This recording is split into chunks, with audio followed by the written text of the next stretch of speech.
আজকে আবার তোমাদের জন্য নিয়ে এলাম একদম ঘরোয়া একটি রান্না। বাড়িতেই হয়েছে তিতে শাক, অনেকে আবার ডিমের শাকও বলে। আজকে এই রান্নাটা হবে মাছের মাথা আর রসুন দিয়ে, একদম কম ঝোলের মজাদার তরকারি। চলো তাহলে পুরো ভিডিওটি একসঙ্গে দেখে নেওয়া যাক। গাছে থেকে কচি কচি ডগাগুলোকে তুলে নিলাম, এরপরে দেখো রসুন আর কাঁচা লঙ্কাগুলোকেও নিয়ে নিয়েছি। এবার শাকগুলোকেও ধুয়ে নেওয়া হচ্ছে। এবার কড়াই গরম হয়ে গেছে, কড়াইতে সরষের তেল পরিমাণ মতো দিয়ে দেওয়া হলো, তারপরে রসুনটা ফোড়নে দেওয়া হলো আর কাঁচা লঙ্কা। রসুন থেকে আর কাঁচা লঙ্কা থেকে খুব সুন্দর একটা গন্ধ বেরোতে শুরু করবে, ততক্ষণ পর্যন্ত ভেজে নিতে হবে।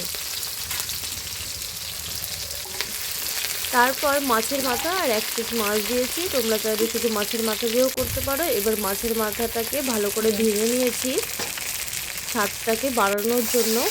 তারপর দেখো এটা ঝোলে রান্না হবে, সেই কারণে পরিমাণ মতো জল ব্যবহার করতে হবে। জলটা ফুটে উঠেছে, তখনই নুন আর হলুদ পরিমাণ মতো দিয়ে দিতে হবে।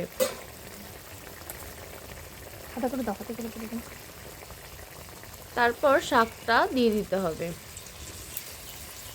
এইভাবে রান্না করলে শাকটা পুরো সবুজই থাকবে আর খেতেও অসম্ভব সুন্দর হয়। একবার করে দেখো তোমরা, আর তিতেটাও লাগবে না সেরকম। তারপর শাকটা একটু গলে যাওয়ার জন্য ঢেকে দিতে হবে। আর কাঠের উনুনে রান্না হচ্ছে কিন্তু খুব সুন্দর। তারপর ঢাকনাটা খুলে নিলাম, শাকটা দেখো গলে গলে গেছে কিন্তু অনেকটা আগের তুলনায়। আর এই এইসব রান্না করতে কিন্তু খুবই কম সময় লাগে। তো আমার রান্নাটা কমপ্লিট, কেমন লাগলো জানিও।